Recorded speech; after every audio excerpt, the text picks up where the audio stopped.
国語を暗記することはそんなに大変じゃなかったんですけど앞으로 더욱더 한국어 공부를 열심히 하겠습니다. 지금 숫자 하나가 일본 열도를 뒤흔들고 있습니다. 한국어 학습자 수 전년 대비 340% 폭증. 일본 10대 사이에서 벌어지고 있는 일입니다. 일본인의 정체성이 한글로 지워지고 있습니다. 학교가 금지령을 내렸습니다. 정학까지 걸었습니다. 그런데 학생들의 반응은 정반대였습니다. 한자 2000개 외우는 동안 한글은 24개면 끝이에요. 한글은 쉬워요. 소리 나는 대로 적으면 되거든요. 일본 정부가 막으려 해도 막을 수 없었던 한글 혁명. 지금부터 그 충격적인 사연 바로 시작합니다. 안녕하세요. 저는 도쿄 세타가야 여자고등학교 2학년에 재학 중인 나카무라 히나입니다. 학교 신문부 기자로 활동하며 매일 수많은 활자들과 씨름하는 평범한 여고생이죠. 하지만 제 평범한 일상 이면에는 언제나 언어에 대한 거대한 답답함이 짓누르고 있었습니다. 그것은 단순한 불평이 아니라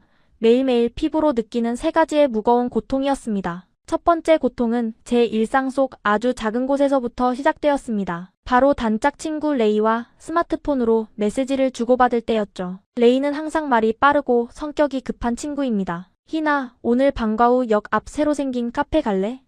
거기 디저트가 그렇게 맛있대. 레이의 메시지에 저는 곧바로 답장을 쓰기 시작했습니다. 하지만 제 손가락은 자꾸만 화면 위에서 멈칫거려야 했습니다. 일본어로 메시지를 보내려면 히라가나를 입력한 뒤 그것을 문맥에 맞는 한자로 일일이 변환해야 하거든요. 동음이의어가 너무 많아서 조금만 방심해도 완전히 엉뚱한 뜻의 한자가 화면에 나타났습니다. 응 좋아 3시에 교문 앞에서 보자. 이 짧은 문장 하나를 보내기 위해 한자를 찾고 고치기를 반복하다 보면 어느새 30초가 훌쩍 넘어가 버립니다. 그 사이 레이는 이미 3개의 메시지를 더 보내놓고 제 대답을 재촉하고 있죠. 매번 대화의 흐름이 끊기고 뒤처지는 느낌. 그것은 스마트폰이라는 최첨단 기기를 쓰면서도 마치 무거운 모래주머니를 차고 달리는 것 같은 기분이었습니다. 하지만 이 정도의 불편함은 앞으로 말씀드릴 진짜 고통에 비하면 아무것도 아니었습니다. 두 번째 고통은 89살이신 저희 할아버지의 깊은 한숨이었습니다. 얼마 전 가족들은 할아버지의 낡은 휴대전화를 최신 스마트폰으로 바꿔드렸습니다. 이제는 밖에서도 가족들과 사진을 주고받고 편하게 메시지를 나누시길 바라는 마음에서였죠. 하지만 그 기대는 며칠도 지나지 않아 산산조각이 났습니다. 거실 소파에 앉아 돋보기를 쓰신 채 스마트폰 화면을 노려보시던 할아버지의 손이 떨리고 있었습니다. 희나야, 이 늙은이는 이제 정말 시대에 버림받은 모양이다. 할아버지의 목소리는 형편없이 갈라져 있었습니다. 화면을 보니 할아버지는 다니시던 정형외과에 예약 변경 문자를 보내려다 엉뚱한 한자들을 잔뜩 눌러놓은 상태였습니다. 관절염 때문에 손가락은 마음대로 움직여주지 않았고 조그만 화면 속에서 올바른 한자를 골라내는 일은 89의 노인에게는 가오카리만치 복잡한 미로 찾기 같았습니다. 결국 할아버지는 스마트폰을 소파 구석으로 밀어버리셨습니다. 평생을 성실하게 살아오신 할아버지의 자존심이 복잡한 문자 체계 앞에서 무너져 내리는 모습을 보며 저는 가슴 한구석이 서늘해지는 것을 느꼈습니다. 그리고 세 번째 고통. 이것은 저와 우리 가족 모두의 가슴을 매일 밤 갈기갈기 찢어놓는 가장 아픈 가시였습니다. 10살 난 제 남동생 유우토 때문이었죠. 유우토는 2년 전 난독증 진단을 받았습니다. 다른 또래 아이들이 동화책을 줄줄 읽어내려갈 때 유우토는 글자가 적힌 종이만 보면 호흡이 가빠지고 눈동자가 사시나무 떨리듯 흔들렸습니다. 특히 획수가 많고 복잡한 한자는 유우토에게는 글자가 아니라 자신을 올가매는 끔찍한 거미줄 같았습니다. 어젯밤에도 어김없이 유우토의 방문 너머로 훌쩍이는 소리가 들려왔습니다. 조심스럽게 문을 열고 들어가 보니 유우토는 한자 쓰기 숙제가 펼쳐진 책상에 엎드려 울고 있었습니다. 아이의 작은 손에는 연필 흑연이 새까맣게 묻어 있었고 노트 위에는 눈물 자국이 동그랗게 번져 있었습니다. 누나. 유우토가 저를 보며 붉어진 눈으로 말했습니다. 나는 머리가 너무 나쁜가 봐. 아무리 쳐다봐도 이 글자들이 무슨 모양인지 모르겠어. 다 똑같이 생겼어. 친구들은 다 아는데 왜 나만 모르는 걸까? 유우토의 그 말에 저는 숨을 쉴 수가 없었습니다. 동생을 꼭 안아주며 절대 네 잘못이 아니라고, 네가 바보인 게 아니라고 수백 번 말해주었지만 유우토의 눈물은 멈추지 않았습니다. 히라가나 46개, 가타카나 46개, 그리고 평생을 외워도 끝이 없는 2136개의 상용한자들. 이 잔인하고 복잡한 문자 시스템은 제 동생의 영혼을 천천히 갉아먹고 있었습니다. 일본어의 낡은 문자 체계는 저희 가족에게 더 이상 문화나 전통이 아니었습니다. 그것은 폭력이었고 저주였습니다. 그날 밤 동생을 간신히 재우고 방으로 돌아온 저는 도저히 잠을 이룰 수가 없었습니다. 답답한 마음에 무작정 스마트폰을 열어 영상 플랫폼에 접속했습니다. 생각 없이 화면을 위로 넘기던 중 화려한 조명 아래서 춤을 추는 한국의 아이돌 K-팝 영상이 눈에 들어왔습니다. 평소 같으면 그냥 지나쳤겠지만 그날따라 영상 아래를 가득 채운 댓글들의 시선이 멈췄습니다. 동그라미, 가로선, 세로선, 마치 깔끔하게 조립된 블록처럼 생긴 기묘하고도 규칙적인 모양의 글자들이 끝도 없이 이어져 있었습니다. 물론 K-팝을 좋아하는 친구들 덕분에 그것이 한국어라는 건 알고 있었지만 그 글자 하나하나가 어떤 원리로 만들어졌는지는 한 번도 생각해 본 적이 없었습니다. 한눈에 봐도 복잡한 한자와는 전혀 다른 느낌이었죠. 순간 가슴속에서 알 수 없는 강렬한 호기심이 일었습니다. 저는 홀린 듯이 검색창에 한글이라는 두 글자를 입력했습니다. 그리고 화면에 떠오른 첫 번째 백과사전의 문장을 읽어 내려간 순간 저는 망치로 머리를 세게 얻어맞은 듯 그 자리에 얼어붙고 말았습니다. 자음 14개, 모음 10개, 총 24개의 글자. 이 24개의 글자만 알면 세상의 모든 소리를 그대로 적을 수 있다. 무엇보다 글자를 쓸 때 그 어떤 한자 변환도 필요하지 않다. 믿을 수 없었습니다. 겨우 24개라고? 우리가 수천 개의 한자를 외우며 고통받고 있을 때 바다 건너 저 사람들은 단 24개의 글자로 모든 생각과 감정을 표현하고 있었다고?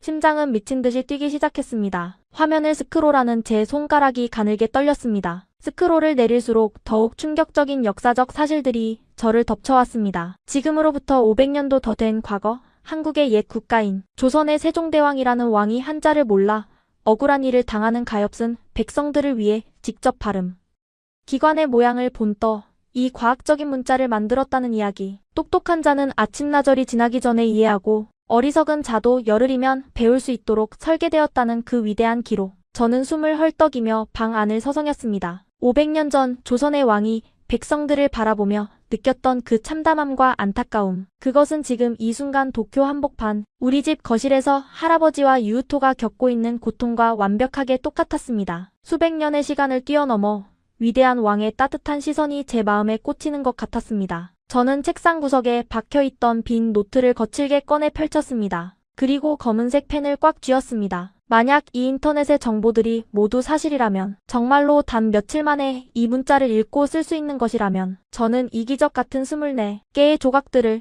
한자에 짓눌려 신음하는 우리 가족에게 직접 선물해보기로 결심했습니다. 그때는 미처 알지 못했습니다. 제 방에서 시작된 이 작고 필사적인 날갯짓이 훗날 도쿄 거리 전체를 뒤흔드는 거대한 태풍의 눈이 될 줄은 말입니다. 89 할아버지와 난독증 소년의 기적. 방문을 걸어 잠그고 책상에 앉은 저는 숨을 크게 들이마셨습니다. 제 앞에는 백지 상태의 낡은 노트가 놓여 있었고 스마트폰 화면에는 방금 전 제가 찾아낸 한글의 자음과 모음표가 밝게 빛나고 있었습니다. 무언가에 홀린 사람처럼 저는 펜을 쥐고 화면 속 글자들을 하나씩 빈 노트에 옮겨 적기 시작했습니다. 기역, 니은, 디귿, 리을. 발음 기관의 모양을 그대로 본떠 만들었다는 설명은 결코 과장이 아니었습니다. 혀가 입천장에 닿는 모양, 입술이 단단하게 닫히는 모양, 그리고 목구멍이 동그랗게 열리는 모양. 그 모든 인간의 자연스러운 소리내는 과정이 그림처럼 문자로 변해 있었습니다. 무작정 획순을 외우고 뜻을 끼워 맞춰야 하는 일본의 한자와는 근본적인 태생부터가 달랐습니다. 원리를 단 한 번 이해하는 것만으로도 글자가 제 머릿속에 사진처럼 선명하게 박혔습니다. 모음의 원리를 읽어 내려갈 때는 저도 모르게 탄성을 내뱉고 말았습니다. 광활하고 둥근 하늘, 끝없이 펼쳐진 평평한 땅, 그리고 그 사이에 꼿꼿하게 서 있는 사람. 이 세 가지의 우주적 요소만으로 세상의 모든 모음이 만들어진다는 사실은 경이로움 그 자체였습니다. 아, 야, 어, 여, 우, 요, 우, 유, 리. 수평선 하나를 긋고 작은 점 하나를 찍을 때마다 완전히 새로운 소리가 마법처럼 탄생했습니다. 그 안에는 어떠한 불규칙도 억지도 없었습니다. 오직 자연의 이치와 물 흐르는 듯한 논리만이 존재했습니다. 시계를 보니 어느덧 새벽 3시를 가리키고 있었습니다. 불과 서너 시간 만에 저는 평생 단 한 번도 본 적 없는 이국의 문자를 더듬더듬 소리내어 읽을 수 있게 되었습니다. 10년이 넘는 세월 동안 무거운 국어사전을 뒤적이며 수천 개의 한자 모양과 음독과 훈독을 억지로 머릿속에 구겨 넣으며 씨름했던 제 지난 학창시절이 한순간에 허탈해지는 느낌이었습니다. 하지만 그 허탈감은 이내 가슴 저 밑바닥에서부터 끓어오르는 거대한 희망으로 변했습니다. 이렇게 논리적이고 직관적인 문자라면 89의 우리 할아버지도 글자만 보면 공포에 떠는 내 동생 유우토도 반드시 해낼 수 있을 것이라는 강렬한 확신이 온몸을 감쌌습니다.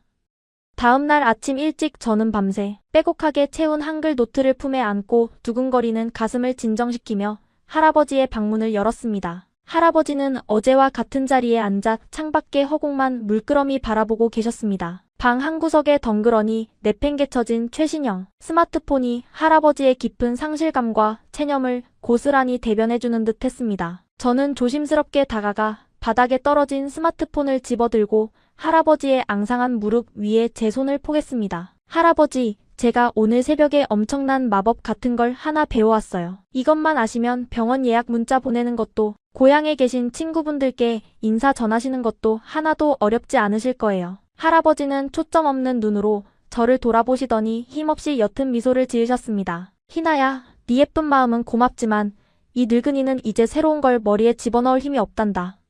그 손톱만 한 화면에서 그 복잡한 한자들을 어떻게 다 찾아내겠니? 나는 그냥 시대에 뒤처진 채로 조용히 살련다. 아니에요, 할아버지. 한자가 아니에요. 딱 24개. 거짓말 안 하고 딱 24개만 아시면 세상의 모든 말을 다 적으실 수 있는 기적 같은 글자가 있어요. 할아버지의 깊게 파인 주름진 눈매에 작은 호기심의 불씨가 일었습니다. 저는 주저하지 않고 어젯밤 제가 밤을 새워 만든 한글 노트를 펼쳤습니다. 그리고 할아버지의 떨리고 굽은 손을 꼭 쥐고 종이 위에서 천천히 글자의 모양을 따라 그리겠습니다. 기억 니은 아야. 둥근 하늘과 평평한 땅, 그리고 우뚝 선 사람의 이야기를 조용히 들려드리자. 평생을 흙을 일구며 자연과 함께 살아오신 할아버지의 눈빛이 미세하게 흔들리기 시작했습니다. 글자의 우주의 이치가 이리도 정갈하게 담겨있다니. 참으로 따뜻하고 다정한 문자구나. 백성을 위해 만들었다는 그 옛날 왕의 마음씨가 글자, 선 하나하나에서 느껴지는 듯해. 할아버지의 마른 입술에서 깊은 감탄이 흘러나왔습니다. 그리고 수업을 시작한 지 불과 1시간이 지났을 무렵 거실에는 믿을 수 없는 기적이 일어났습니다. 할아버지가 서랍에서 두꺼운 돋보기를 꺼내어 고쳐 쓰시더니 삐뚤빼뚤하지만 힘있는 글씨로 빈 노트 위에 무언가를 천천히 적어 내려가신 겁니다. 그것은 다름 아닌 할아버지의 성함이었습니다. 평생 동안 써오며 숱하게 획을 틀리곤 하셨던 복잡한 일본 한자 대신 단 3번의 부드러운 펜놀림으로 완성된 너무나도 깔끔하고 명확한 이름 석자. 자신의 이름이 적힌 한글을 가만히 내려다보시던 할아버지의 좁은 어깨가 가늘게 떨리고 있었습니다. 저는 얼른 할아버지의 스마트폰을 가져와 한글 전용 키보드를 설치해드렸습니다. 글자를 친 뒤에 복잡한 변환 버튼을 누를 필요가 전혀 없다는 제 말에 할아버지는 반신반의하는 표정으로 화면의 자음과 모음을 꾹꾹 누르기 시작하셨습니다. 화면을 터치하는 할아버지의 손가락에는 점차 자신감이 붙고 있었습니다. 나 사랑해. 그 순간 제 주머니 속에 있던 스마트폰이 경쾌한 알림음을 울렸습니다. 떨리는 손으로 화면을 켜보니 할아버지가 생애 처음으로 아무런 변환의 고통과 실수 없이 보내신 완벽한 메시지 하나가 도착해 있었습니다. 희나야 사랑해. 저를 바라보시던 할아버지의 굵고 뜨거운 눈물이 스마트폰의 차가운 액정 위로 툭 하고 떨어졌습니다. 70년이 넘는 기나긴 세월 동안 문자의 거대한 장벽 앞에서 한없이 작아지고 주눅 들어야만 했던 한 노인의 깊은 한이 단 24개의 다정한 글자 앞에서 봄눈 녹듯이 사라지는 역사적인 순간이었습니다. 하지만 저에게는 아직 이 집안에서 해결해야 할 가장 아프고 결정적인 숙제가 하나 더 남아 있었습니다. 바로 난독증으로 고통받는 제 어린 동생 유우토였습니다. 그날 저녁 식탁에 앉아 또다시 복잡한 한자 쓰기 공책을 연필로 박박 찢어버리며 서럽게 울부짖는 유우토를 보며 저는 입술을 꽉 깨물었습니다. 오늘 밤에는 반드시 이 끔찍한 문자의 지옥에서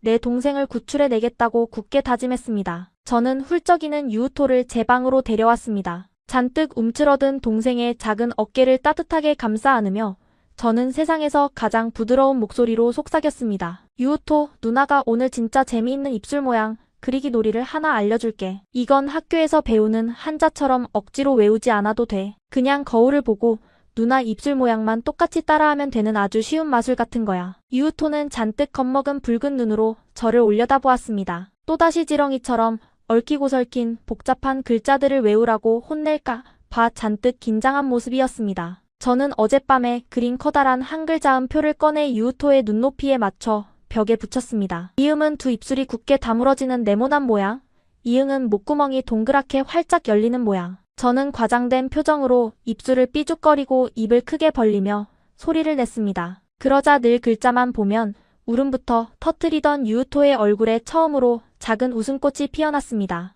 놀랍게도 유우토의 반응과 습득 속도는 할아버지보다 훨씬 빠르고 직관적이었습니다. 난독증을 앓는 아이들에게 글자란 종이 위를 어지럽게 기어다니는 벌레와도 같습니다. 특히 획수가 많고 복잡한 한자는 아이의 뇌에서 정보의 과부하를 일으키죠. 하지만 한글은 달랐습니다. 한자처럼 무리하게 뜻을 유추하거나 복잡한 획순을 외울 필요가 전혀 없었습니다. 그저 눈에 보이는 단순한 기하학적 모양과 귀에 들리는 명확한 소리가 1대1로 완벽하게 일치한다는 사실. 바로 이 점이 난독증 아이의 혼란스러운 뇌 구조에 기적 같은 안정감과 질서를 부여해 주었던 것입니다. 글자가 모여 하나의 블록을 이루는 직관적인 구조는 유우토의 시선을 종이 위에 단단히 고정시켜 주었습니다. 나 달아. 유우토의 작은 입술에서 한글의 맑은 소리가 튕겨져 나올 때마다 저는 등줄기를 타고 흐르는 짜릿한 전율에 속으로 환호성을 내질렀습니다. 그렇게 매일 밤 방문을 걸어 잠근 채 저와 유우토만의 비밀스럽고 치열한 한글 수업이 이어졌습니다. 그리고 한 달이라는 짧고도 긴 시간이 흘렀습니다. 일요일 저녁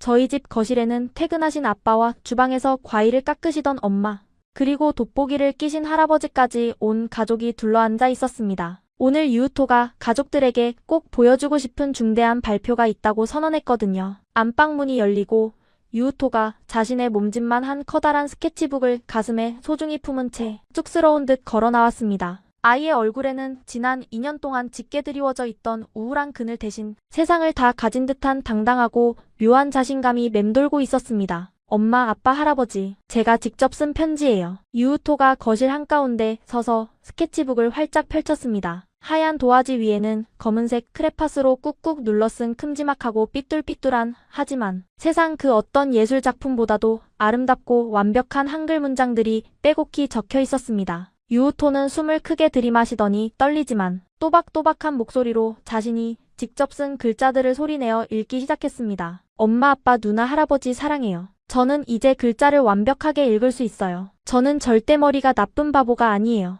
거실에는 숨소리조차 들리지 않는 무겁고도 거룩한 정적이 흘렀습니다. 지난 2년이라는 끔찍한 시간 동안 단 한 줄의 쉬운 동화책, 문장조차 제대로 읽지 못해 매일 밤 책상에 엎드려 자신의 머리를 쥐어뜯으며 눈물로 지새우던 가엾은 아이. 그 아이가 더듬거리긴 하지만 너무나도 정확하게 자신의 진심을 시각적인 글자로 적어내고 그것을 다시 아름다운 소리로 바꾸어 내고 있었습니다. 정적을 깨고 엄마가 두 손으로 입을 틀어막은 채 바닥에 주저앉아 짐승처럼 오열하기 시작하셨습니다. 평소 감정 표현이 없으시던 무뚝뚝한 아빠마저 황급히 고개를 창밖으로 돌리며 안경을 벗어 던지고는 굵은 눈물을 어깨를 들썩이며 훔치셨습니다. 할아버지는 자리에서 일어나 비틀거리며 다가가 유우토를 품이 부서져라 끌어안고는 아이의 작은 정수리에 뜨거운 입을 맞추셨습니다. 그래, 우리 유우토는 똑똑한 아이란다. 세상에서 제일 똑똑하고 훌륭한 내 강아지야. 온 가족이 좁은 거실 바닥에 뒤엉켜 앉아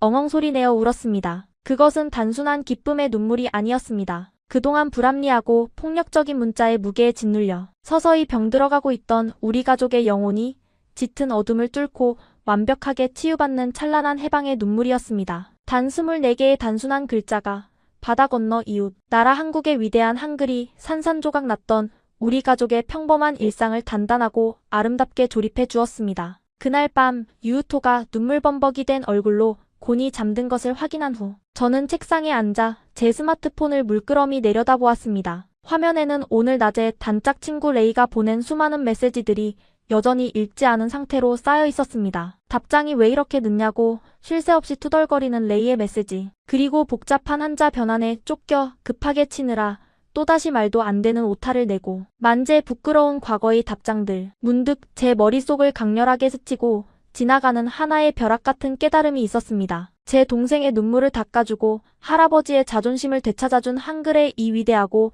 폭발적인 힘이 그저 우리 가족만의 작은 해프닝으로 끝나기에는 너무나도 아깝고 거대하다는 사실이었습니다. 내 단짝 친구 레이도 밤마다 외워지지 않는 빽빽한 한자 단어장을 붙들고 책상에서 절망하는 우리 학교의 수많은 친구들도, 그리고 매일같이 스마트폰 액정 위에서 오타와 전쟁을 벌이며 피로에 지쳐가는 도쿄의 수십만 명의 사람들도 모두 이 눈부신 기적을 마땅히 누려야만 했습니다. 저는 결연한 표정으로 스마트폰 화면을 뒤집어 꺼버리고 다시 빈 노트를 활짝 펼쳤습니다. 그리고 내일 아침 학교에 가져갈 제 인생에서 가장 위험하고도 아주 특별한 초대장을 정성스럽게 그려나가기 시작했습니다. 도쿄의 한복판 세타가야 여자고등학교에서 아주 조용하지만 일본 교육계의 뿌리를 뒤흔들 거대한 폭풍이 막 잉태되려는 참이었습니다. 교실로 스며든 24개의 비밀 조각.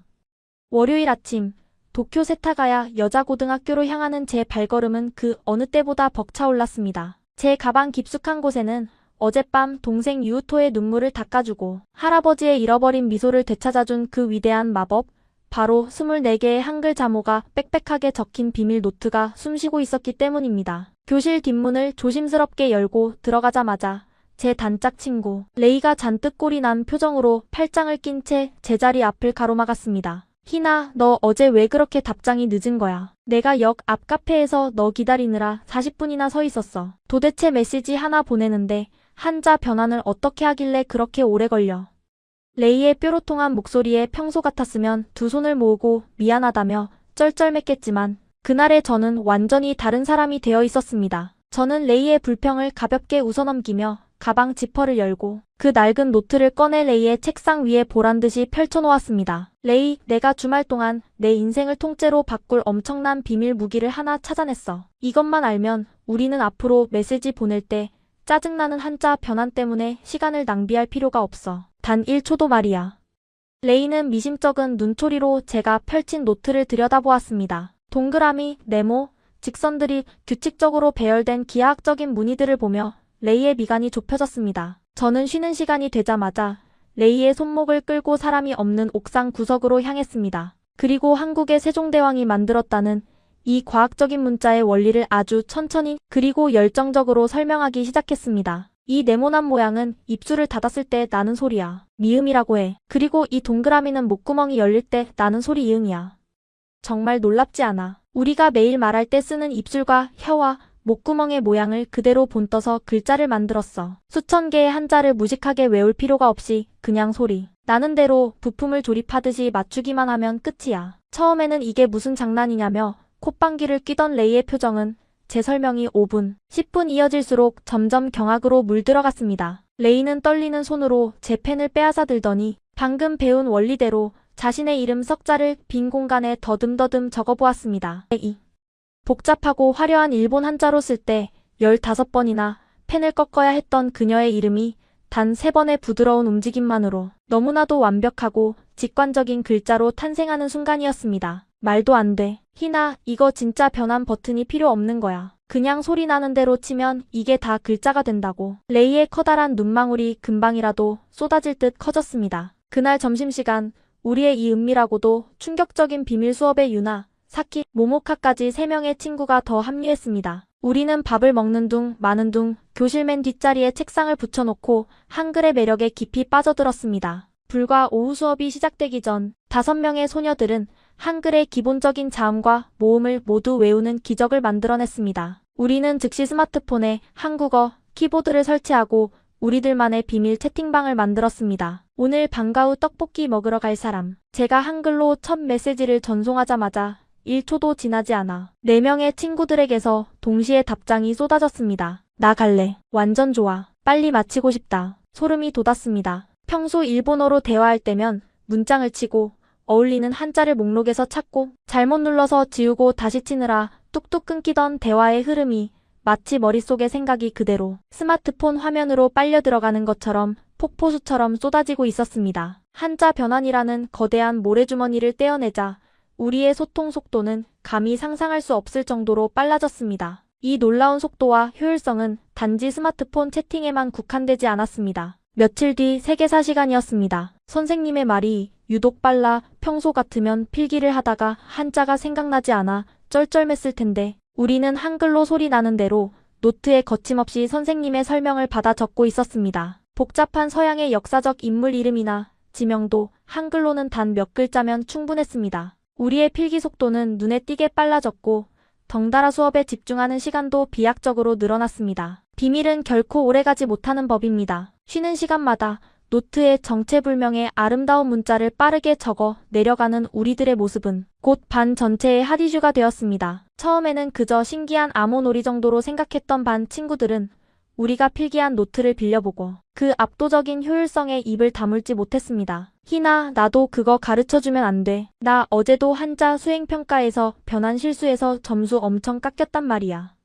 그렇게 반 친구 한두 명이 가르쳐달라며 찾아오기 시작한 것이 불과 2주 만에 걷잡을 수 없는 거대한 불길처럼 학교 전체로 번져나갔습니다. 방과 후 빈 교실에서 5명으로 시작했던 우리들의 조촐한 세타가야 한글 클럽은 어느새 이웃반 학생들과 1학년 후배들, 심지어 대학 입시라는 무거운 짐을 진 3학년 선배들까지 몰려들며 100명이 훌쩍 넘는 거대한 조직으로 팽창했습니다. 한글이 가진 매력은 단순히 빠르고 편리하다는 실용성에서 멈추지 않았습니다. 교내 미술부 학생들은 한글을 배우자마자 그 기하학적이고 현대적인 디자인에 완전히 매료되었습니다. 이건 단순한 글자가 아니야. 완벽한 비율을 가진 하나의 조형 예술이야. 동그라미와 직선이 만들어내는 이 여백의 미를 봐. 어떻게 500년 전에 이렇게 세련된 타이포그래피를 디자인할 수 있었지? 미술부 기장인 아야네 선배는 한글의 자음과 모음을 활용해 학교 축제, 포스터를 디자인하겠다며 열의를 불태웠습니다. 그런가 하면 깐깐하기로 소문난 과학부 친구들은 한글의 창제 원리에 담긴 소름 돋는 언어, 과학적 사실에 경악을 금치 못했습니다. 발음 기관의 단면을 엑스레이로 찍어놓은 듯한 자음의 형태학적 구조를 분석하며 그들은 세종대왕이라는 인물을 향해 경외감마저 보였습니다. 한글은 우리 세타가야 여고 학생들의 억눌렸던 지적, 호기심과 자유를 향한 갈망을 완벽하게 채워주는 해방의 비상구였습니다. 학교 밖에서도 기적은 계속해서 피어나고 있었습니다. 저는 주말이면 할아버지를 모시고 동네 노인정을 찾았습니다. 스마트폰을 어려워하시던 할아버지 할머니들께 한글 키보드를 가르쳐드리는 봉사활동을 시작한 것입니다. 세상에 이응 하나에 아 하나를 치니 아 소리가 나고 눈도 침침한데 그 복잡한 한자를 안 찾아도 되니 내 눈이 다 번쩍 뜨이는 것 같네. 70대, 80대의 노인분들이 생애 처음으로 손자, 손녀들에게 사랑한다는 메시지를 스스로의 힘으로 보내시고는 쭈글쭈글한 손으로 얼굴을 감싸쥐고 눈물을 훔치셨습니다. 수십 년 동안 일본의 복잡한 문자 체계에서 소외되어 침묵을 강요받았던 노년층에게 한글은 세상과 다시 연결해주는 가장 튼튼하고 따뜻한 동아줄이었습니다. 하지만 무엇보다 제 가슴을 가장 벅차게 만들었던 변화는 바로 제 동생 유우토에게 찾아온 기적이었습니다. 유우토가 난독증을 극복하고 한글로 편지를 읽었다는 소문은 동생의 초등학교 학부모들 사이에서 빠르게 퍼져나갔습니다. 유우토처럼 뇌의 정보 처리 방식이 달라 복잡한 한자를 뇌에서 인식하지 못해 학습 장애로 고통받던 수많은 난독증 아이들의 부모님들이 지푸라기라도 잡는 심정으로 유우토를 찾아왔습니다. 그리고 불과 한 달 전까지만 해도 글을 못 읽는다며 친구들에게 놀림을 받고 구석에서 숨어 울던 제 어린 동생은 이제 또래 친구들에게 입술 모양을 흉내내며 한글을 알려주는 아이가 되어 있었습니다. 아이들은 한자의 지옥에서 벗어나 너무나도 쉽고 명확한 한글의 규칙에 빠르게 적응했습니다. 태어나 처음으로 자신의 이름을 스스로 적어보고 까르르 웃음을 터뜨리는 난독증 아이들의 모습을 보며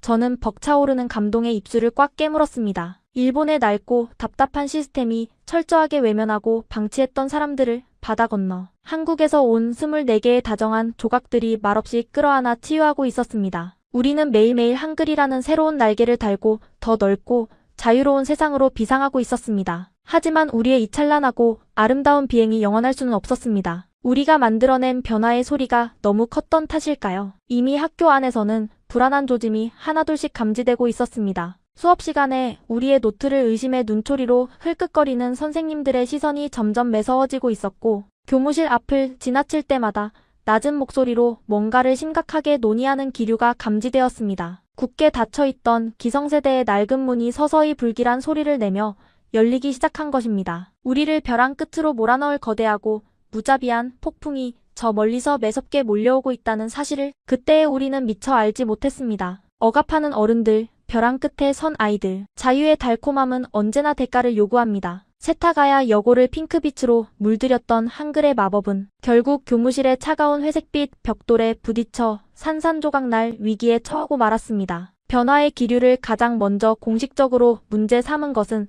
3학년 교실에 수업을 들어오시는 세계사 선생님이었습니다. 평소처럼 수업을 하던 중 맨 앞자리에 앉아있던 선배의 필기 노트를 우연히 내려다본 선생님의 얼굴이 굳어졌습니다. 선생님은 노트를 집어들어 올리며 매서운 목소리로 교실의 정적을 깼습니다. 이게 도대체 무슨 글자인가? 내가 설명한 역사적 사실들을 이런 근본 없는 외국 문자로 휘갈겨 놓다니. 너희들이 지금 일본의 고등학생으로서 부끄럽지도 않은가? 선생님의 호통은 단지 시작에 불과했습니다. 하루가 다르게 퍼져나가는 학생들의 한글 사용을 학교 측이 더 이상 좌시하지 않겠다는 강력한 경고였습니다. 그날 오후 정규 수업이 모두 끝난 뒤 예고에도 없던 전교생 긴급 조회가 강당에서 열렸습니다. 500명이 넘는 학생들이 숨을 죽이고 서 있는 가운데 교장 선생님이 단상 위로 묵직한 발걸음을 옮겼습니다. 마이크를 잡은 교장 선생님의 얼굴은 그 어느 때보다 엄격하고 차가웠습니다. 최근 교내에서 매우 유감스러운 현상이 벌어지고 있다는 보고를 받았습니다. 일부 학생들이 수업 시간에 우리 고유의 문자인 한자와 가나 대신 정체불명의 외국 문자를 사용하여 필기를 하고 사적인 쪽지를 주고받는다는 것입니다. 강당 안의 공기가 차갑게 얼어붙었습니다. 레이와 저는 서로의 손을 꼭 쥐며 불안한 눈빛을 교환했습니다. 여러분은 1000년이 넘는 찬란한 역사를 가진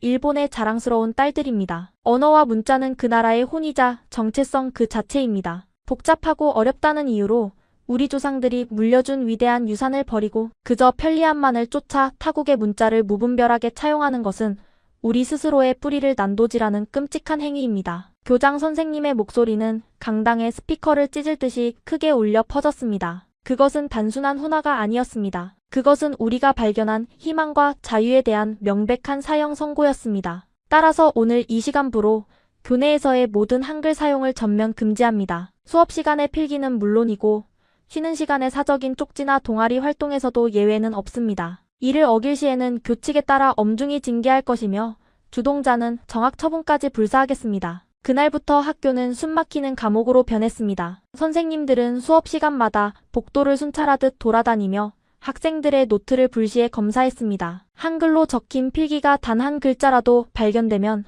그 자리에서 노트를 압수당하고 교무실로 끌려가 반성문을 써야 했습니다. 심지어 쉬는 시간에 스마트폰으로 한글 메시지를 보내다 들킨 후배는 부모님까지 학교로 소환당하는 수모를 겪었습니다. 어른들의 탄압은 학교 울타리 안에서 멈추지 않았습니다. 학교의 강경한 조치에 불만을 품은 일부 보수적인 학부모들이 지역 교육청에 민원을 넣기 시작했고 급기야 도쿄의 한 지역 신문에는 우리를 겨냥한 자극적인 기사까지 실렸습니다. 편리함에 눈먼 아이들, 흔들리는 일본의 정체성, 외래 문자에 점령당한 세타가야 여고의 충격적인 실태. 기사를 읽은 날 저녁 아빠는 깊은 한숨을 쉬며 제 어깨를 두드리셨습니다. 희나야, 아빠는 네가 한글을 배워서 유우토를 도와준 것을 누구보다 자랑스럽게 생각한다. 하지만 사회의 룰이라는 게 있어. 너무 모난 돌이 되면 정을 맞는 법이란다. 학교에서 당분간은 조심하는 게 좋겠구나. 아빠의 걱정 어린 조언에 저는 입술을 피가 나도록 꽉 깨물었습니다. 왜 우리는 숨어야 하는 걸까요? 우리가 도대체 무슨 큰 잘못을 저질렀단 말인가요? 그저 답답한 문자 체계에서 벗어나 조금 더 편하게 대화하고 싶었을 뿐이고 글을 읽지 못해 울고 있는 동생에게 세상을 읽는 법을 가르쳐 주었을 뿐입니다. 이것이 과연 우리의 정체성을 버리는 배신 행위일까요? 아니면 낡고 병든 정체성에 갇혀 고통받는 사람들을 외면하는 어른들이 진짜 배신자일까요? 강력한 억압 앞에서도 세타가야 여고 학생들의 불꽃은 결코 쉽게 꺼지지 않았습니다. 겉으로는 선생님들의 지시에 순응하는 척하면서도 아이들은 보이지 않는 곳에서 치열하게 저항을 이어갔습니다. 점심시간 화장실 거울에는 빨간색 립스틱으로 적힌 삐뚤삐뚤한 한글 메시지들이 매일 새롭게 등장했습니다. 포기하지 마, 우리는 틀리지 않았어. 한글은 우리의 무기다. 선생님들이 화들짝 놀라 지우개로 박박 문질러 지우면 다음날 교실 칠판 구석에 또 다른 한글 응원 문구가 조그맣게 적혀 있었습니다. 방과 후가 되면 우리는 교복 겉옷을 벗어 가방에 쑤셔넣고 학교에서 멀리 떨어진 역 앞 편의점 구석에 모였습니다. 편의점 컵라면으로 대충 끼니를 때우며 우리는 주변의 눈치를 보면서도 끝까지 한글 스터디를 멈추지 않았습니다. 오히려 학교의 억압이 거세질수록 금지된 문자를 향한 아이들의 열망과 결속력은 더욱 무섭고 단단하게 뭉쳐지고 있었습니다. 어느 비오는 금요일 오후 편의점 창밖을 내다보던 제 단짝 레이가 분노에 찬 목소리로 탁자를 내리쳤습니다. 더 이상은 이렇게 숨어서 도둑고양이처럼 지낼 수 없어. 우리가 왜 정학을 당할까봐 두려워 벌벌 떨어야 해. 세상 사람들에게 알려야 해. 이 문자가 우리에게 어떤 기적을 가져다 주었는지, 그리고 어른들이 얼마나 말도 안 되는 고집으로 우리를 억압하고 있는지 말이야. 레이의 붉어진 눈시울을 보며 저는 주머니 속에 들어있던 낡은 지갑을 꺼내 열었습니다. 지갑 한편에는 삐뚤빼뚤한 한글로 누나 사랑해라고 적힌 유토의 편지 조각과 돋보기를 끼고 환하게 웃으며 스마트폰으로 메시지를 보내고 계신 할아버지의 사진이 꽂혀 있었습니다. 이 두 사람의 미소를 지켜내기 위해서라도 이대로 무기력하게 물러설 수는 없었습니다. 레이 말이 맞아. 학교 안에서만 싸우는 건 한계가 있어. 진짜 세상을 향해 우리가 직접 소리쳐야 해. 제 목소리에는 이전에 없던 서늘하고도 강인한 확신이 깃들어 있었습니다. 좁은 편의점 구석에 모여있던 10명의 아이들의 눈빛이 일제히 저를 향해 번뜩였습니다. 우리는 떨리는 손을 한데 모아 꽉 맞잡았습니다. 낡은 전통이라는 거대한 성벽에 갇혀 질식해가던 도쿄의 아이들이 마침내 그 견고한 벽을 부수고 세상의 가장 중심부로 진격할 거대하고 무모한 계획을 세우기 시작한 것입니다. 우리의 목적지는 수백만 명의 인파가 교차하는 도쿄의 심장부, 바로 시부야 하치코 광장이었습니다. 그곳에서 우리가 터뜨릴 작은 불꽃 하나가 도쿄 전체를 집어삼키는 거대한 불기둥이 될 줄은 어른들은 감히 상상조차 하지 못하고 있었습니다. 시부야 하치코 광장, 도쿄를 멈춰 세우다. 결전의 날이 밝았습니다. 일요일 오후 2시 30분, 세계에서 가장 유동 인구가 많다는 도쿄 시부야의 스크램블, 교차로 앞 하치코 동상 광장이었습니다. 하늘을 찌를 듯 솟아오른 거대한 빌딩들의 전광판에서는 시끄러운 상업 광고들이 쉴 새 없이 번쩍이고 있었고, 주말을 맞아 쏟아져 나온 수십만 명의 인파가 파도처럼 광장을 휩쓸고 지나갔습니다. 그 거대하고 차가운 도시의 소음 한가운데에 저와 10살 난 동생 유토, 굽은 허리를 지팡이에 의지하신 할아버지, 그리고 굳은 표정의 단짝 친구 레이를 비롯한 10명의 세타가야, 여고, 학생들이 덩그러니 서 있었습니다. 저희의 등에는 커다란 도화지를 돌돌만 짐들이 매달려 있었습니다. 심장이 터질 것 같았습니다. 숨을 쉴 때마다 폐부가 날카롭게 찢어지는 듯한 극도의 긴장감이 온몸을 휘감았습니다. 만약 아무도 우리의 목소리에 귀 기울여주지 않는다면 어떻게 될까요? 출동한 경찰들에게 억지로 끌려가고 학교에서는 퇴학을 당하며 우리 가족은 영영 세상의 조롱거리로 전락해버리는 것은 아닐까요? 두려움에 다리가 사시나무처럼 떨려왔습니다. 제가 유토의 작은 손을 꽉 쥐며 주저하고 있을 때 옆에 서 계시던 할아버지가 당신의 거칠고 따뜻한 손으로 제 어깨를 단단하게 감싸주셨습니다. 희나야, 고개를 들거라. 옳은 일을 하는 사람은 절대 등 뒤를 돌아보며 두려워해서는 안 되는 법이다. 네가 나를 어둠 속에서 꺼내주었듯 이제 우리가 이 도시의 어둠을 걷어낼 차례란다. 할아버지의 그 낮고 묵직한 한마디에 벼락을 맞은 듯 정신이 번쩍 들었습니다. 저는 입술을 꽉 깨물고 친구들을 향해 고개를 끄덕였습니다. 약속된 시간 오후 3시 정각.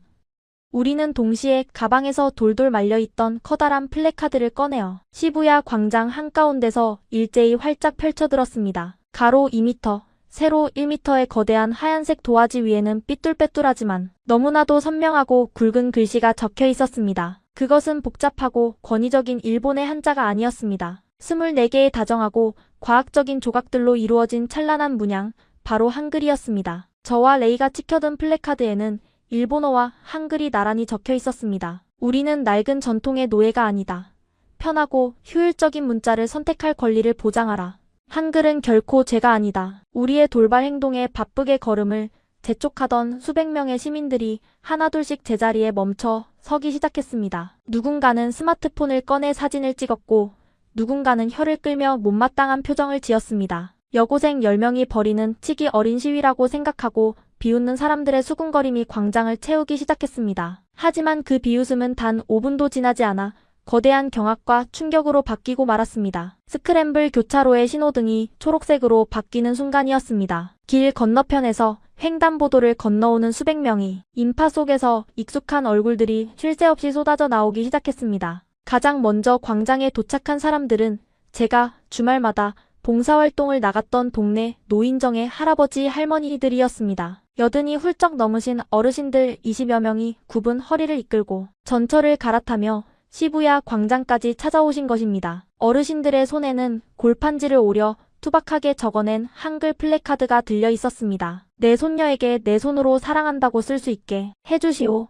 늙은이의 눈을 뜨게 해준 다정한 글자를 빼앗지 마시오. 노인들의 등장에 거리를 지나던 사람들의 발걸음이 완전히 멈춰 섰습니다. 그리고 기적은 거기서 끝나지 않았습니다. 뒤이어 양복을 입은 20, 30대 직장인 수십 명이 무리지어 합류했습니다. 그들은 회사에서 한국어 키보드를 숨겨놓고 쓰며 업무 효율을 높이고 있던 하지만 낡은 기업 문화의 눈치를 보느라 숨죽여야 했던 젊은 세대들이었습니다. 대학생들과 다른 고등학교의 학생들까지 광장으로 쏟아져 들어오며 불과 20분 만에 우리 주변에는 200명이 넘는 거대한 인파가 한글이 적힌 플래카드를 들고 방패처럼 우리를 에워싸고 있었습니다. 시부야 광장의 공기가 완전히 뒤바뀌었습니다. 그것은 단순한 시위가 아니라 일본 사회에 경고하고 숨막히는 시스템에 억눌려 있던 모든 소외된 자들의 거대한 해방을 알리는 축제와도 같았습니다. 하지만 그날 가장 폭발적인 카타르시스는 전혀 예상치 못한 아주 작은 영웅에게서 터져나왔습니다. 인파의 맨 앞줄,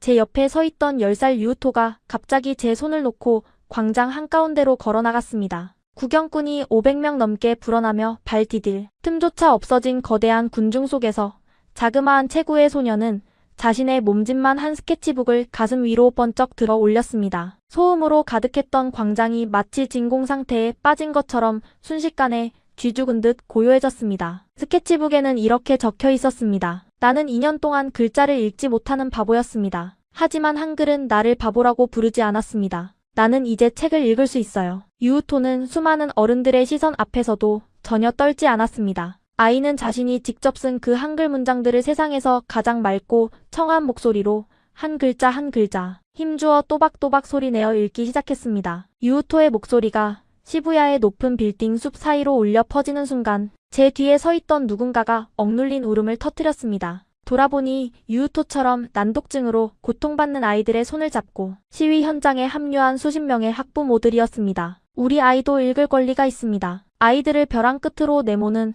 잔인한 글자 대신 아이들을 숨쉬게 하는 글자를 허락해 주십시오. 한 어머니가 무릎을 꿇고 오열하며 외치자 군중 곳곳에서 뜨거운 눈물과 환호성이 동시에 터져나왔습니다. 구경만 하던 수많은 시민들의 눈시울도 붉어지기 시작했습니다. 단순히 외국 문자를 유행처럼 따르는 철없는 10대들의 반항인 줄 알았던 이 시위가 사실은 기성세대의 낡은 고집 때문에 고통받고 눈물 흘려야 했던 사회적 약자들의 처절한 생존 투쟁이었다는 사실을 도쿄의 시민들이 마침내 깨닫게 된 것입니다. 그때였습니다. 멀리서 날카로운 사이렌 소리가 울리며 경찰차 여러 대가 광장 주변을 에워쌌습니다. 미승인 집회를 해산시키기 위해 경찰 병력이 빠른 걸음으로 우리를 향해 밀고 들어왔습니다. 사람들의 비명 소리가 광장을 채웠고 저는 반사적으로 유우토를 끌어안으며 눈을 질끈 감았습니다. 이대로 모든 것이 무력하게 진압당하고 마는 것일까요? 하지만 곧바로 믿을 수 없는 광경이 눈앞에 펼쳐졌습니다. 경찰 병력이 우리에게 다가올수록 광장을 에워싼 시민들이 자연스럽게 우리와 아이들을 감싸 안으며 인간 방패를 이루기 시작한 것입니다. 할아버지 할머니들이 지팡이를 짚고 맨 앞줄에 서셨고 난독증 아이들의 부모님들이 아이들을 품에 안은 채 한 발짝도 물러서지 않았습니다. 진압을 지휘하던 경찰 간부는 바닥에 주저앉아 눈물을 흘리는 노인들과 아이들의 얼굴을 번갈아 보더니 잠시 멈칫하며 부하들에게 손짓으로 대기 명령을 내렸습니다. 수백 명의 시민이 자발적으로 만든 인간 방패 앞에서 강제 해산은 그 자체가 또 다른 사회적 파장을 불러올 수밖에 없었기 때문입니다. 결국 경찰은 해산 대신 우리 주변에서 차도를 통제하며 안전을 확보하는 방어벽 역할로 전환하기 시작했습니다. 이 극적이고도 경이로운 순간을 놓칠 리 없었습니다. 시부야 광장 곳곳에 진을 치고 있던 일본의 주요 방송국, 카메라들과 외신 기자들의 플래시가 마치 거대한 뇌우처럼 쉴 새 없이 터지기 시작했습니다. 도쿄의 한복판에서 수백 명의 일본인들이 다른 나라의 문자를 허락해 달라며 오열하고 연대하는 이 전무후무한 광경은 단 몇 분 만에 소셜미디어와 인터넷을 타고 전 세계로 생중계되며 들불처럼 번져나가고 있었습니다. 광장을 가득 채운 500명의 사람들은 이제 누가 먼저랄 것도 없이 서로의 어깨를 겹고 뜨거운 눈물을 흘리며 환호하고 있었습니다. 우리가 던진 아주 작은 호기심의 돌멩이가 도쿄라는 거대한 호수에 떨어져 이제는 누구도 막을 수 없는 거대한 해일로 변해버린 것입니다. 하지만 이 눈부신 승리의 한가운데서 저는 군중을 뚫고 무리 앞으로 천천히 걸어 나오는 한 낯선 청년의 모습을 발견하고 숨을 멈추었습니다. 단정하게 차려입은 대학 점퍼 차림에 깊고 날카로운 눈빛을 가진 그 남자는 혼란스러운 광장의 분위기 속에서도 놀랍도록 차분한 기운을 내뿜고 있었습니다. 그가 손에 쥐고 있는 두꺼운 책의 표지에는 금박으로 새겨진 훈민정음이라는 네 글자가 선명하게 빛나고 있었습니다. 우리의 이 순수하고 절박했던 투쟁을 학문적이고 역사적인 거대한 혁명으로 승화시켜줄 결정적인 구원자가 마침내 도쿄의 심장부 한가운데로 조용히 발을 내딛고 있었습니다. 세종대왕의 진심이 도쿄의 심장을 뚫다 시부야 하치코 광장을 가득 메웠던 벅찬 감동과 환호성의 메아리가 채 가시기도 전이었습니다. 붉어진 눈시울을 닦아내며 거친 숨을 몰아쉬던 제 앞으로 천천히 다가온 청년은 소란스러운 군중과 번쩍이는 카메라 플래시, 세례 속에서도 오직 진실만을 꿰뚫어보는 듯한 아주 깊고 단단한 눈빛을 가지고 있었습니다. 안녕하세요. 저는 와세다 대학교 교육대학원에서 언어학과 특수교육을 연구하고 있는 한국인 유학생 정태원이라고 합니다. 그의 낮고 차분한 목소리는 마이크도 없이 광장의 소음을 뚫고 제 귓가에 선명하게 꽂혔습니다. 태원 씨의 손에 소중하게 들려있던 두꺼운 책, 그 낡은 표지 위에 금박으로 아로 새겨진 훈민정음이라는 네 글자는 그가 이 광장에 단순한 구경꾼으로 온 것이 아님을 온몸으로 증명하고 있었습니다. 여러분이 오늘 이 차가운 아스팔트 위에서 보여준 눈물과 용기는 한글이 가진 진짜 위대함인 사람을 향한 따뜻한 사랑을 완벽하게 증명해냈습니다. 복잡한 문자의 벽에 갇혀 고통받던 어린 동생과 나이 드신 어르신들을 위해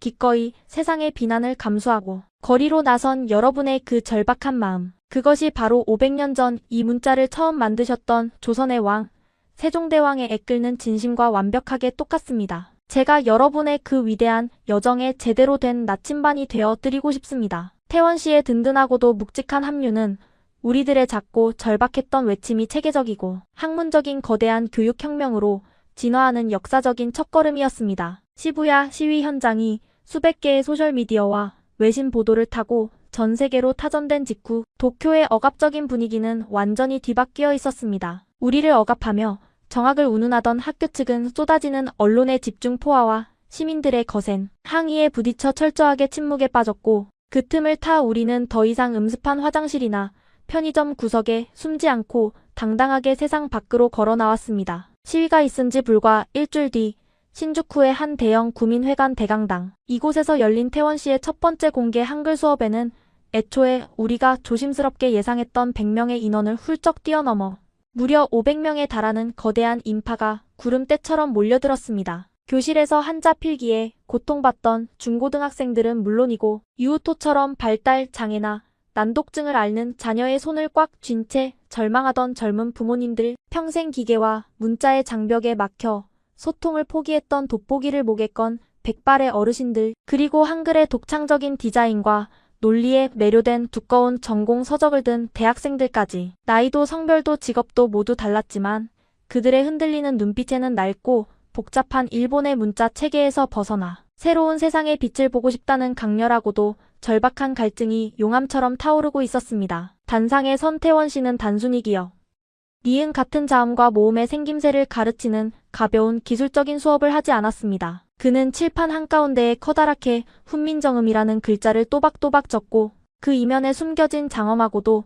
눈물겨운 인류의 역사를 500명의 가슴 속에 뜨겁게 쏟아내기 시작했습니다. 여러분, 바다 건너 한국의 한글은 이 지구상에 존재하는 수천 개의 언어 중에서 유일하게 누가, 언제, 어떤 목적을 가지고 만들었는지가 명확하게 기록된 기적의 문자입니다. 당시 조선이라는 나라는 소수의 양반이라는 귀족 계급만이 배우기 어려운 중국의 한자를 독점하며 무소불위의 권력을 누리던 철저한 계급 사회였습니다. 가난하고 힘없는 평범한 백성들은 자신의 억울함을 호소할 글을 몰라 억울하게 감옥에 끌려가고 농사짓는 법이 적힌 책을 읽지 못해 가뭄에 굶어 죽어야만 했습니다. 그 참혹하고 비통한 광경을 매일 궁궐의 높은 어좌에서 내려다보며 가슴을 쥐어뜯고 피눈물을 흘렸던 단 한 사람, 바로 조선의 네 번째 왕 세종대왕이었습니다. 500명이 들어찬 강당 안은 숨소리조차 들리지 않을 만큼 무겁고 숙연한 정적에 휩싸였습니다. 태원 씨의 젖은 목소리는 점점 더 뜨거운 열기를 품고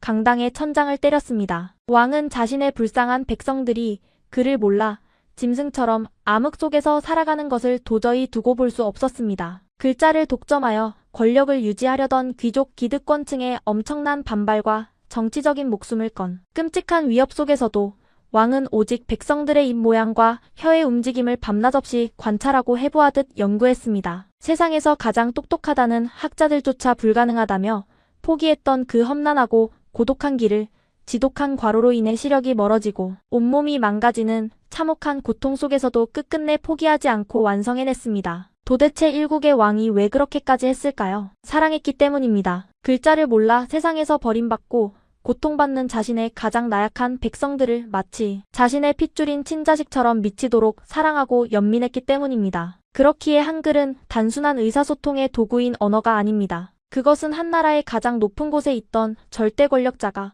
가장 낮은 곳에 있는 이름 없는 약자들을 위해 자신의 모든 특권과 안위를 기꺼이 내어던져 만들어낸 세상에서 가장 따뜻하고 위대한 민주주의의 결정체인 것입니다. 그 숭고하고도 먹먹한 한글의 진짜 진실이 강당 안에 폭풍처럼 울려 퍼진 순간 여기저기서 억눌렸던 훌쩍임이 본물 터지듯 터져나오기 시작했습니다. 복잡한 한자에 짓눌려 스스로를 멍청하다고 자책하며 책상에 엎드려 울었던 아이들, 아이의 고통을 곁에서 지켜보며 남몰래 가슴을 찢어야 했던 부모님들, 그리고 평생 문맹의 서러움과 정보의 단절을 안고 그림자처럼 살아온 노인들의 뺨 위로 뜨거운 눈물이 폭포수처럼 흘러내렸습니다. 저 역시 레이의 손을 부여잡고 소리내어 울음을 터뜨렸습니다. 그것은 500년 전 바다 건너 이웃나라의 위대한 성군이 보여준 그 끝없는 사랑과 자비가 수백 년의 잔혹한 세월과 국경의 벽을 훌쩍 뛰어넘어 지금 이 순간 도쿄 한복판에 있는 우리들의 얼어붙은 심장을 완벽하게 관통하고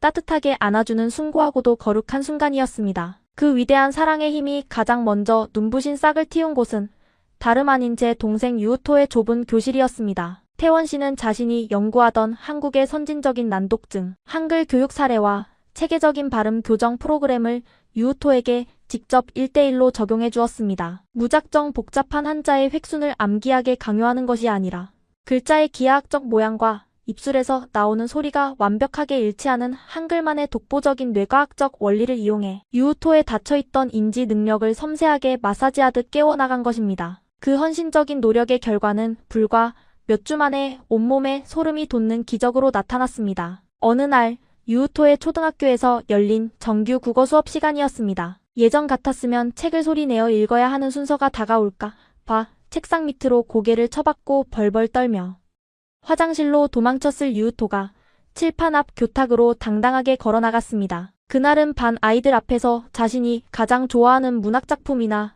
시를 낭독하는 자유 발표 시간이었습니다. 글자도 못 읽는 바보가 무슨 발표냐며 수군거리는 아이들의 비웃음 섞인 시선과 또 상처받고 울음을 터뜨릴까 봐 안절부절 못하는 담임 선생님의 걱정. 어린 눈빛 속에서 유우토는 바지 주머니에서 조심스럽게 하얀 도화지 한 장을 꺼내어 쫙 펼쳤습니다. 그 종이에는 자신을 괴롭히던 지렁이 같은 일본 한자 대신 태원 씨와 함께 밤을 새워가며 정성스럽게 적어 내려간 동글동글하고 반듯한 한글 문장들이 빼곡하게 채워져 있었습니다. 유우토는 심호흡을 한번 크게 하더니 한치의 망설임이나 더듬거림도 없이 낭랑하고 맑은 목소리로 종이에 적힌 글들을 읽어 내려가기 시작했습니다. 맑은 밤하늘의 별을 노래하는 한 편의 아름다운 동시였습니다. 의미를 알 수 없는 끔찍한 그림 같았던 활자들이 유우토의 뇌를 거쳐 세상에서 가장 아름답고 규칙적인 선율이 되어 교실 구석구석을 가득 채웠습니다. 3분 남짓한 낭독이 완벽하고도 매끄럽게 끝나는 순간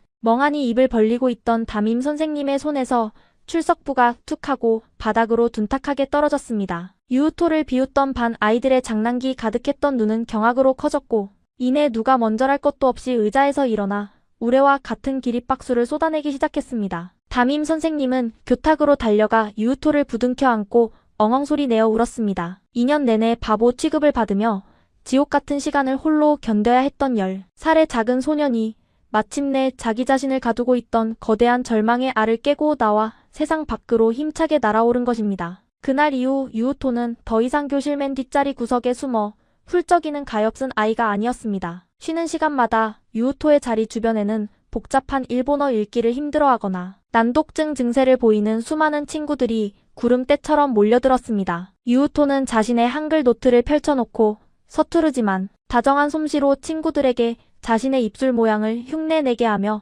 한글의 자음과 모음을 가르쳐주고 있었습니다. 한글은 제 어린 동생에게 단순히 글자를 읽는 기술적인 능력을 넘어 세상을 떳떳하게 살아갈 수 있는 눈부신 자존감과 찬란한 용기를 통째로 선물해 주었습니다. 이러한 눈부신 기적은 유우토에게만 일어난 것이 아니었습니다. 우리 집 거실 소파의 풍경 역시 예전과는 180도 다르게 완전히 변해 있었습니다. 태원 씨의 친절한 도움으로 스마트폰, 한글 타자 연습 어플리케이션까지 완벽하게 마스터하신 89의 할아버지는 이제 두꺼운 돋보기를 끼고 조그만 액정을 들여다보며 한숨만 푹푹 쉬시던 무기력하고 우울한 노인이 아니었습니다. 요즘 할아버지의 스마트폰에서는 아침부터 밤까지 쉴 새 없이 경쾌하고 밝은 알림음이 울려 퍼졌습니다. 할아버지는 한국어를 배우는 일본 전역의 어르신들 온라인 커뮤니티 활동을 넘어 태원 씨가 직접 연결해주신 한국의 부산과 서울 지역 노인복지관 어르신들과도 아주 활발하게 국제적인 교류를 시작하셨습니다. 국경과 바다를 넘어 무려 10명이 훌쩍 넘는 한국인 동년배 친구분들과 매일 아침 한글로 다정한 안부를 묻고 영상통화를 켜서 서로의 소박한 일상과 풍경을 나누는 것이 할아버지의 하루 중 가장 행복하고 기다려지는 일과가 되었습니다. 희나야, 얼른 이리 와서 이것 좀 보렴. 한국 부산에 사시는 김영감님이 오늘 아침에 직접 끓이신 된장찌개 사진을 찍어서 보내주셨어. 우리 집 식탁이랑 참 비슷하고 정겹지 않니? 나도 내일 아침에는 우리 집 마당에 막 피어나기 시작한 예쁜 매화꽃 사진을 찍어서 한국 친구들에게 한글 메시지와 함께 보내드려야겠다. 스마트폰 화면 너머로 활짝 웃으며 손을 흔들고 계신 한국 어르신들의 주름진 얼굴을 바라보며 할아버지는 마치 10살 소년으로 돌아간 것처럼 맑고 호탕한 웃음을 터뜨리셨습니다. 평생을 일본의 낡고 권위적인 수직적 문화 속에서 묵묵하게 희생하며 살아오시다가 이제는 나이가 들어 늙고 병들었다는 이유 하나만으로 너무나도 차갑게 변해버린 디지털 문자 세상에서 철저히 소외되어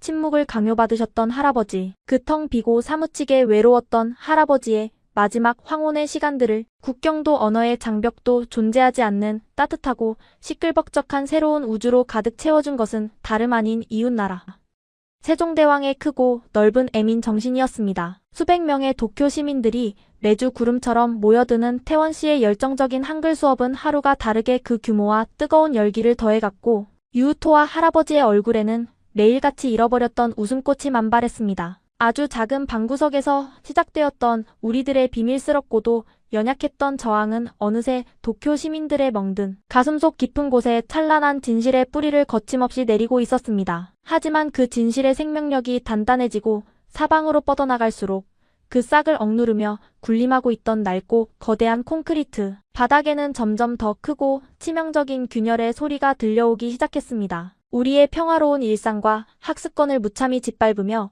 언제든 정학이라는 칼을 휘두르려 협박하던 학교 당국, 그리고 끝까지 귀를 꽉 막은 채 우월한 전통이라는 아집만을 고집하던 보수적인 일본의 기성 시스템. 도저히 우리 힘으로는 부술 수 없을 것만 같았던, 영원히 무너지지 않을 것 같았던 철옹성 같은 그 거대한 장벽들이 마침내 가장 밑바닥부터 처참하게 흔들리며 붕괴될 조짐을 보이고 있었습니다. 전야처럼 무섭도록 고요하지만 활시위처럼 팽팽한 긴장감이 도쿄의 겨울 하늘을 무겁게 짓누르던 어느 날 아침 마침내 세타가야 여고의 적막한 교장실에서 우리 모두의 숨통을 먹게 만들 믿을 수 없는 소식이 방송을 통해 흘러나왔습니다. 무너진 장벽 그리고 새로운 다리, 차가운 바람이 창문을 세차게 때리던 목요일 아침이었습니다. 1교시 수업을 알리는 종이 울렸지만 세타가야 여고의 2학년 3반 교실에는 그 흔한 교과서 넘기는 소리조차 들리지 않았습니다. 칠판 앞에 선 세계사 선생님도 손에 든 분필을 허공에 멈춘 채 벽에 걸린 낡은 스피커만을 뚫어지게 응시하고 있었습니다. 어제 늦은 밤 학교 측이 오늘 아침 조회 시간을 통해 최근의 한글 사태에 대한 최종적인 공식 입장을 발표하겠다고 예고했기 때문입니다. 교실 안의 공기는 마치 팽팽하게 당겨진 활시위처럼 금방이라도 끊어질 듯 위태로웠습니다. 제 단짝 친구 레이는 창백하게 질린 얼굴로 제 오른손을 부서져라 꽉 쥐고 있었습니다. 레이의 손바닥은 이미 차가운 땀으로 흠뻑 젖어 있었습니다. 저 역시 숨을 제대로 쉴 수조차 없었습니다. 만약 이 방송이 우리를 향한 거대한 징계의 시작이라면, 정학이나 퇴학이라는 무서운 단어가 교장 선생님의 입에서 튀어나온다면 저는 당장 이 교실을 뛰쳐나가야 할지도 몰랐습니다. 지직거리는 마찰음과 함께 마침내 스피커에서 헛기침 소리가 두어 번 들려왔습니다. 교장 선생님이었습니다. 평소에 권위적이고 오만했던 그 쩌렁쩌렁한 목소리가 아니었습니다. 며칠 밤을 하얗게 지새운 사람처럼 몹시 지치고 한편으로는 깊은 고뇌에 잠겨있는 듯한 낮고 떨리는 음성이었습니다. 세타가야 여고 학생 여러분, 그리고 교직원 여러분, 교장입니다. 저는 지난 몇 주 동안 우리 학교를, 아니 도쿄 전체를 뜨겁게 달구었던 일련의 사태들을 지켜보며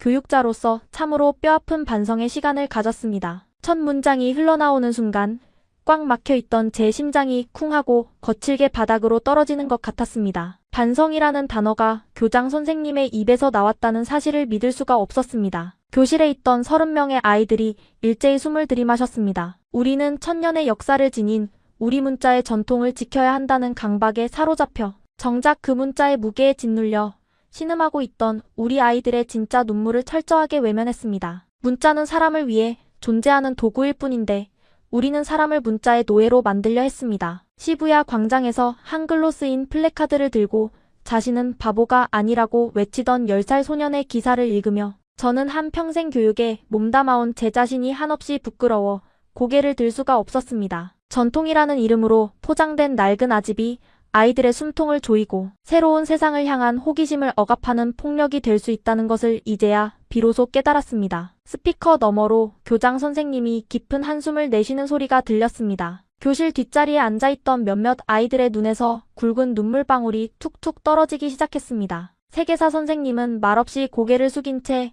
교탁 모서리만 꽉 움켜쥐고 계셨습니다. 따라서 학교 당국은 어제 열린 긴급 이사회와 교육청과의 심도 깊은 논의 끝에 다음과 같은 결정을 내렸습니다. 오늘 이 시간부로 세타가야 여고 교내에서의 모든 한글 사용 금지 조치를 전면 철회합니다. 여러분은 이제 수업 시간의 필기도, 친구들과의 편지도, 동아리 활동에서도 여러분이 가장 편하고 효율적이라고 생각하는 문자를 자유롭게 선택할 권리가 있습니다. 그 어떤 선생님도 여러분의 그 정당한 선택을 비난하거나 억압하지 않을 것입니다. 교장 선생님의 말이 채 끝나기도 전에 3반 교실에서는 터질 듯한 환호성이 터져나왔습니다. 레이는 제 목을 껴안고 엉엉 소리내어 울기 시작했고 저 역시 레이의 어깨에 얼굴을 묻은 채 걷잡을 수 없는 눈물을 쏟아냈습니다. 복도를 넘어 학교 건물 전체가 지진이라도 난 것처럼 거대한 함성과 박수 소리로 뒤흔들리고 있었습니다. 아울러 다가오는 새 학기부터 우리 학교는 와세다 대학의 정태원 연구원과 협력하여